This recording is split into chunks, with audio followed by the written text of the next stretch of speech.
He's a young man. He said, I have been in this job, this church, for decades. Bujingo is young. Wait, Bujingo also to reach your age. But I don't think that at Bujingo's age, you were bragging as you were bragging. You have been bruised. Yes, the church has survived for a long time. But with the bruises and scars here and there.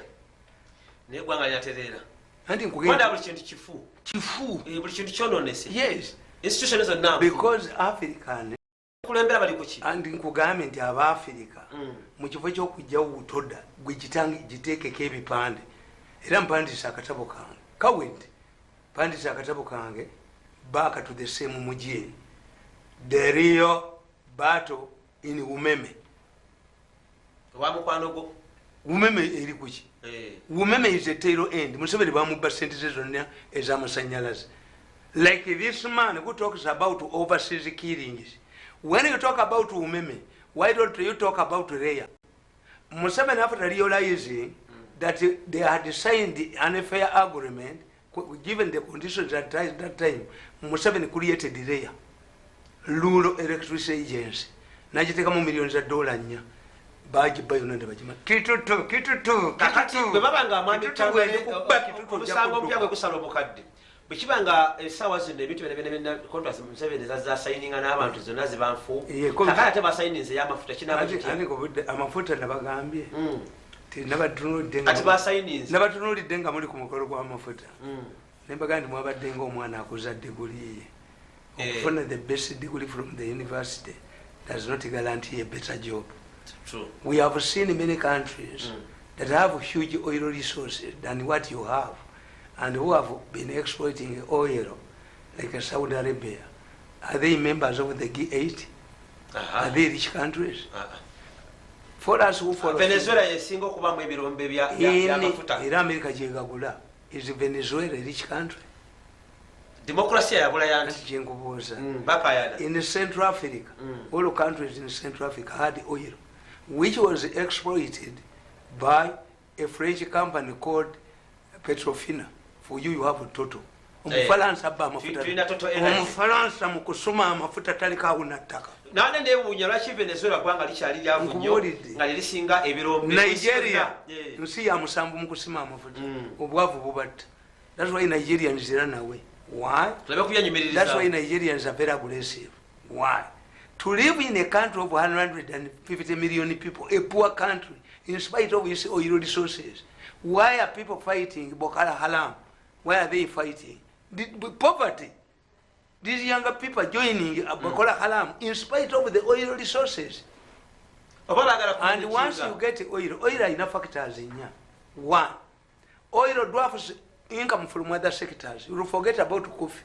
The thieves will no. We are big agenda kuba no busuma bwago no bujozi katika limkoyo. Bana Uganda bakamati babugabi. Mwana bya muzungu sabaze yamazenga ayogera. Kati agabi gonna kali mu hoteli gawa nukatambuza proposals. Wali wana yagamba kuzimba oluguudo koleka Victoria. Buli mubbi ali wano kati. By the time you realize nti amafuta gamwe bagabbi nga tegaliyo. Your credit worthiness buli mwagenda kujja abawole buli kitongole. Look what a person who has a salary loan. Wali wakasajja amafuta oli mukwata tane nagavuma nenga wemula. Tumutanga muna kuba simu yange mmwe. Wakawemula. Amwa ali chatani yo akabanka. Mr. Gentleman, a salary loan is an chigenda. No matter bavuma byanyamwe ne muli okamumva. You left my phone. Ekitegeza bino yebasayini certificate akutuyamba. No, having Uganda. You start to fly overs gwe mutunulira.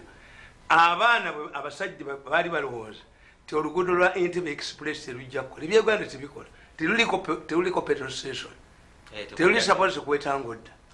Yes, kakati bakoze eki kati Sakatumba amala yalangiridde ti oluguudo lugenda kutandika okukola ne bateekayo abakuba gundi enyondo abakuba gye bali paralyzed. Kati if you had borrowed money kubanga bano abali ku lw'Entebbe ewali hotels ewali kiti basobola zisufulinga kuziteeka ki. What they will do is to kill this one. When you go to South Korea, They reached a level of the flyovers when Hyundai started manufacturing cars, and it was Hyundai that invested in flyovers. If you exhaust your oil resource with the flyovers, why are you going to maintain the flyovers? My Ivory Coast, Felix Bogin, Yazimbe Kerezi Singe ya St. Peter's Rome. Papa jana jote na jikirawo. Naye anti bamubuuza nti lwaki sente ozononyiwa naga nali nzibbye era temwali zirabyeko. Yes. Bwolowooza omuzikiti gwe Kampala mukadde singa gavumenti ya Libya teyakukkiriza gulabirira singa emisalo mwegiri. Do you have the money to maintain it? Maintenance after maintenance. Because as engudo kakati ngolo olwejinja olwaba Japan lulina life span era bwe lunatandika emyaka gya lwali kiggwako daamu y'ejjinja ali emyaka 5 Museveni yamaze okujja n'akola endala.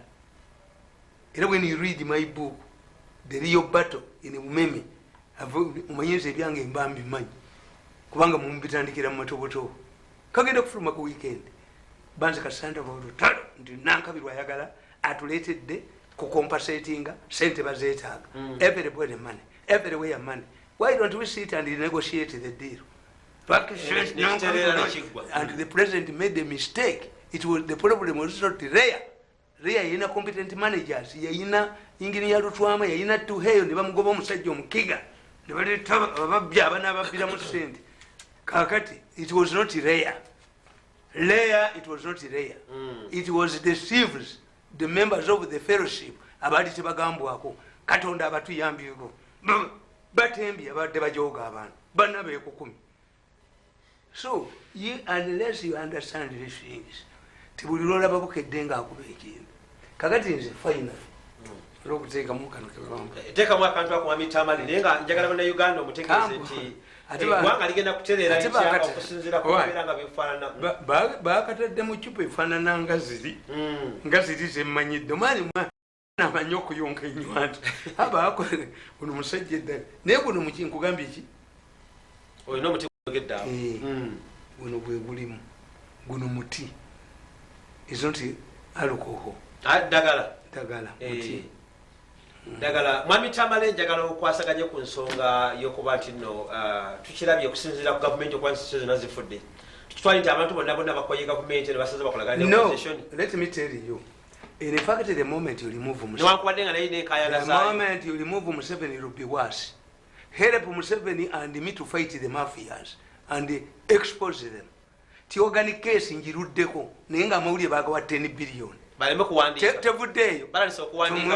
Tumwiva zinagenda nagoba gundi nagoba hajati mukwaya yatalwana nekatulawo mbuya ate bujulizi era bivuddeyo. Kati buli wamu wonna basasanyiza n'omuwala gwe batta. Nani tebivuddeyo buli kintu kirimu obubbi e Uganda wano sebeza abasomesa be bazibba nkukubira meeting y'abachina wano giyiteeka olaba eyali alamuza emitima omutima gwe gugula nakakoze eggulo. I knew that this thing will explode because nze mmanya nti amu strategist kati kana akatabo okalaba kemaliriza nako katabo kano okalaba killing a doctor to save a cobra. Nakatika kubyandala bamusaddakidde bwereere. Ye kali kaliga. Tabbanga. Naye nkanze ndi byandala mbakunkumula envunyu mu matu. Byandala omugaga ne muwafana nibulegenda. Ate amanyi waliwo kano kaleega obutuwaako bwekati ke kasi na kanuka obusuma ako tekabba ne babba. Nebo nala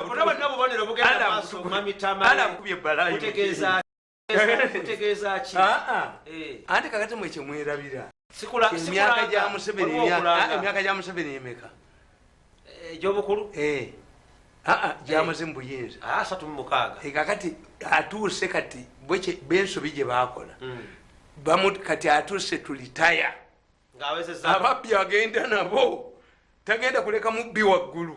Prime Minister tugambye nti akati atandika butandisi tibuhabulwa Museveni yamaze ati buhabulwa yakulembera yatandise mugende ku Tamale Mirundi official kuliko abasajja nga baga nti omusoga tayinza kufuuka chief justice baali bateesa okuba bagemeire kale bakubye bagemeire paka lebamuleese n'omwana okuga nti yatta omwana emakerere nze nga bakubamba manyi mugigendeko desati ati magiki nebagaa nti bagemeire tasobola omusoga tasobola kufuuka chifu justice lwaki ndi mugende mukakebereko busosoze tekitegeeza obusosoze lwaki bungi nnyo alla amukubye ebbalayi mukiri alla amukubye bwoba ne fitina alla akuwanulayo ng'abasumba bano alla bwagenda obbawanulayo mulabe ekkanisa zaabwe nga zifuuse bakijjulula bugingo nabumuwabugingo yantunuulidde bwati nakasajja bino ebyuma biri mu ggwanga muno tuli seefu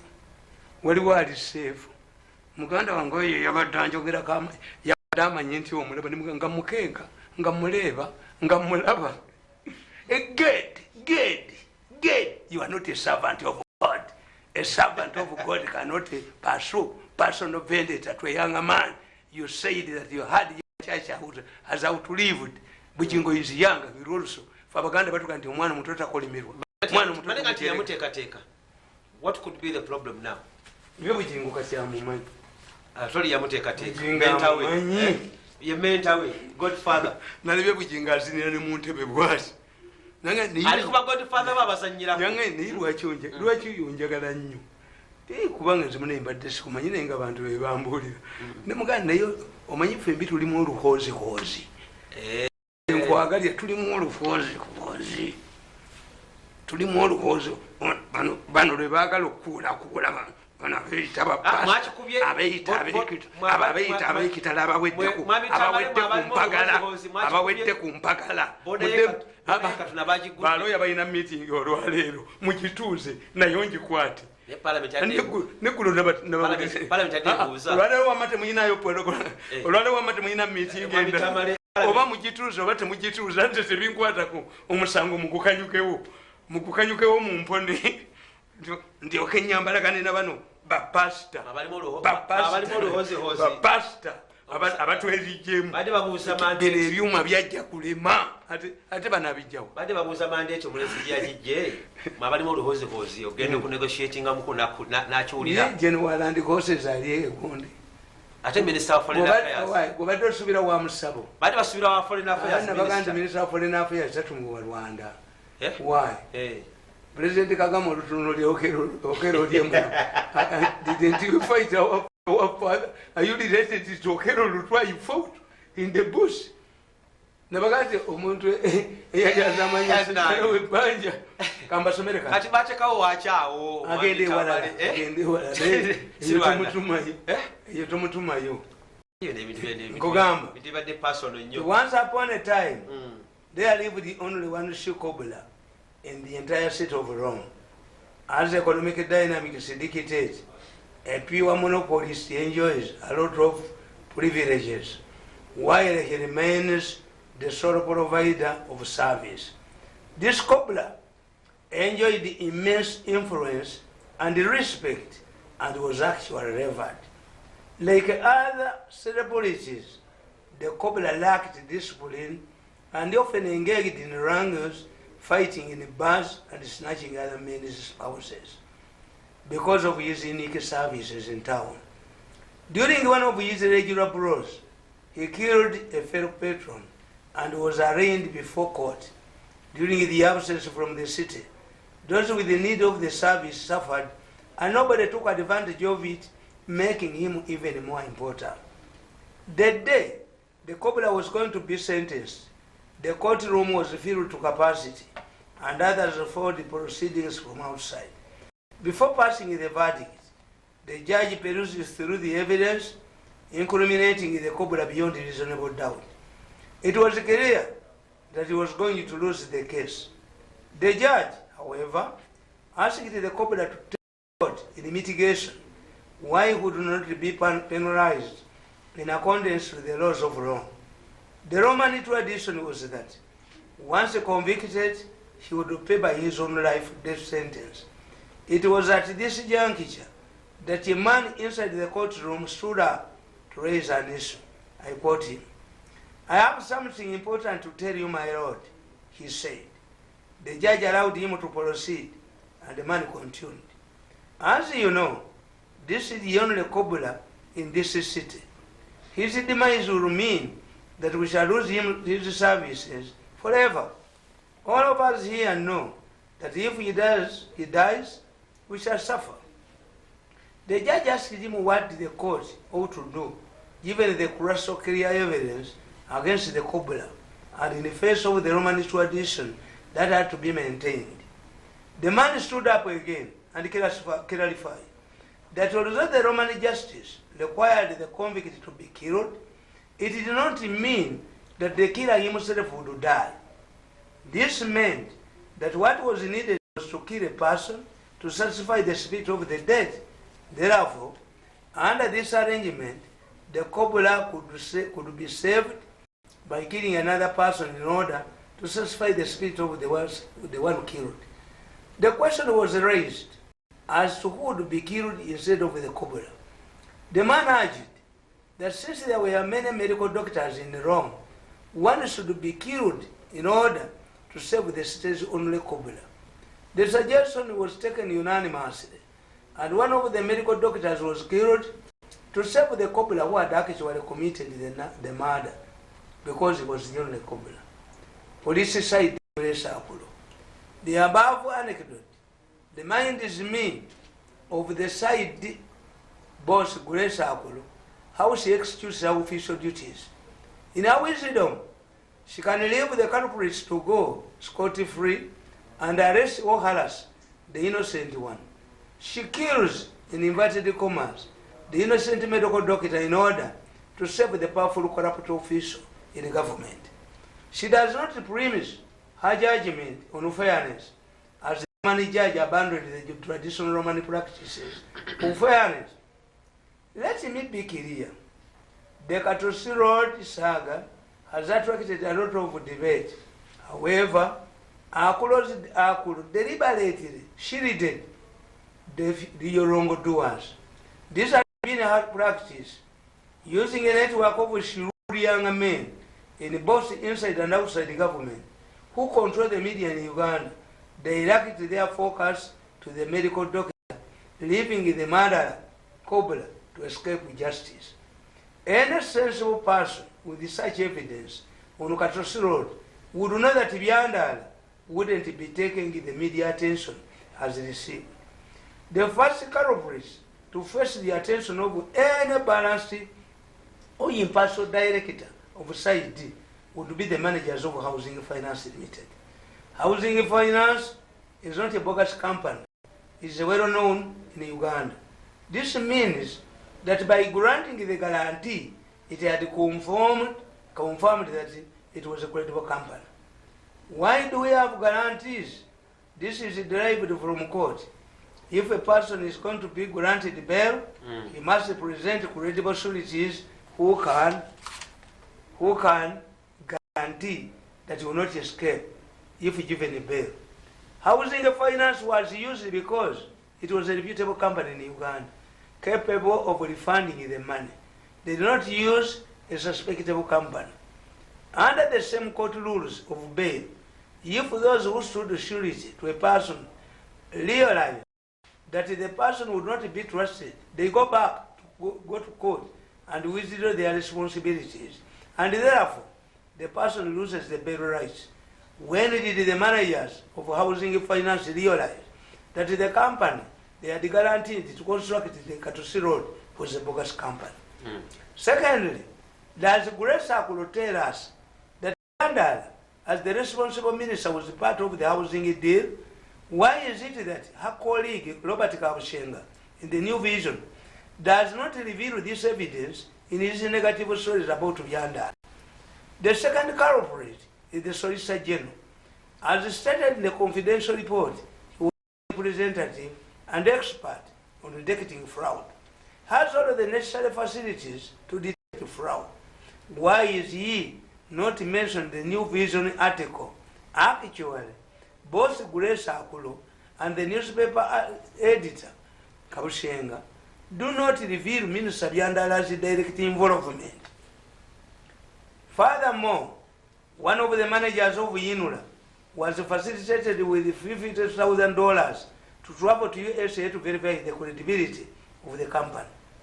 This man did not travel and did not refund the money, which is an offense. Why is it that he does not feature in any of Kabushenga's New Vision stories? Why has this not attracted the attention of Grace Akulo, whose docket involves crime investigations?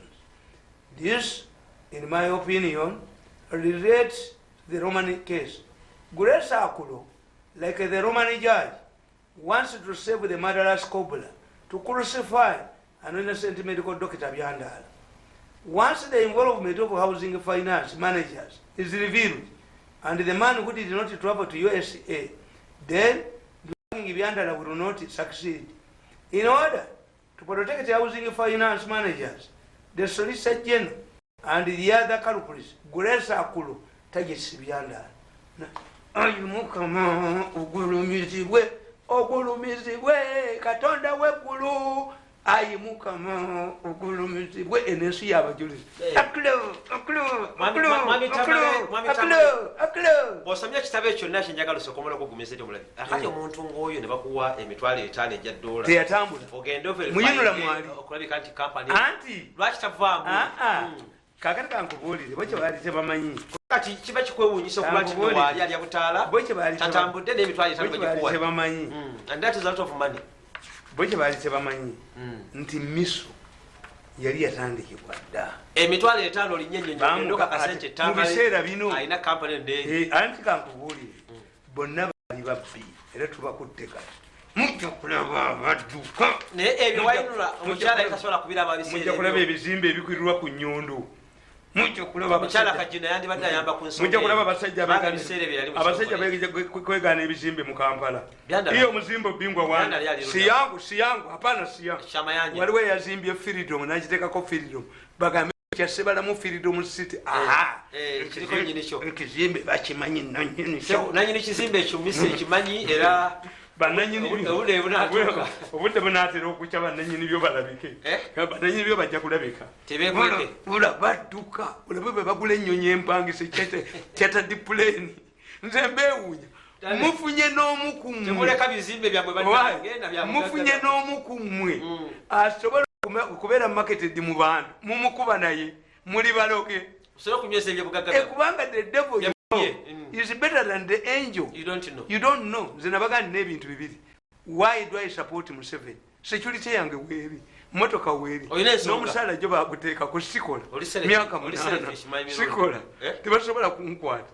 Bagende mbwe ebyuma bimujjeeko n'abamugamba mbwe ebyuma bikette aba opposition n'agamba aba opposition mbeketera ebyuma bikettemu babiwe kandiko. Musajja n'agamba naye how can Museveni hand over this sophisticated weapon machine to a madman? Professor Aliao, tamanyiddwa naye mugezi nnyo. N'abaganda Museveni wanted a flamboyant man who cannot be compromised.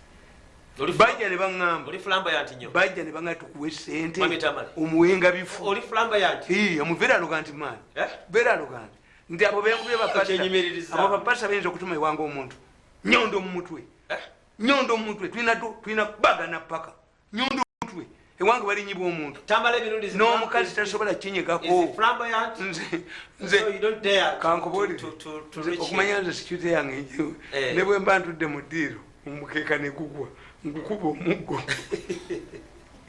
mulimu ki buli wentula bwe nti mu ntebe yange nentula bwe wane emabega wabeerayo ennyondo mu nsawo muno ezimu ku nguudo ezikyasinze okuba ez'ebbeeyi omulembe guno ng'oggyeko olwa express highway lwekatosi kilomita ezibakola 7 Namboze yalekananga ngendegeya Museveni yatulimba omanyi bannamboze nga baleekaana Museveni oli yalimba ab'ekatosi kozi ababbi bakozesa bannamboze kwekiyita reverse psychology Museveni ate mangu ssente kakati gweobuuza ekibuuzo mbagambe nti process y'okukola olugendo anti yakola endagaano ne housing finance negalantinga bwe baba batubasasula